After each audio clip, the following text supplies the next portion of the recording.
એક સલાહ છે, જો વધારે પડતું રડવું ના હોય ને તો વધારે પડતું વિચારવાનું નહીં. રડવું ક્યારે આવે? જ્યારે મગજ અને દિલમાં એકની એક કેસેટ ચાલતી હોય. કેમ આવું, કેમ હું, કઈ રીતે, શું, શા માટે, આ બધા જ સવાલો મગજમાં ચાલતા હોય, વિચારો ચાલતા હોય અને જેના લીધે દિલ છલકાઈ જાય ને આંખોમાં પાણી આવે. Thinking over is okay, but over thinking is not okay. જેટલું વધુ વિચારશો એટલી વધારે તકલીફ થશે. થિંકિંગ ઓવર એટલે વિચારોને પૂર્ણ વિરામ, અને ઓવર થિંકિંગ એટલે વધુ પડતા વિચારો કે જે વસ્તુ થઈ જ નથી એની કલ્પના કરીને વિચારીને દુઃખી થવું, એને કહેવાય ઓવર થિંકિંગ. ખરેખર આ દિલ બહુ નાજુક હોય છે.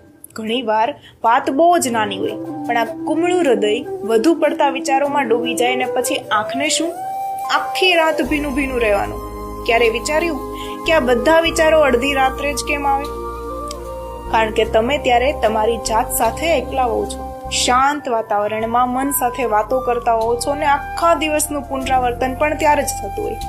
ઘણી વાર કોઈ કંઈક બોલી દે તો મન ત્યાં જ ચોંટી જાય અને વિચારા રાખે ને એટલું વિચારે કે આંખોય છલકાઈ જાય. બસ એટલે જ કીધું કે વધારે પડતું વિચારવાનું નહીં.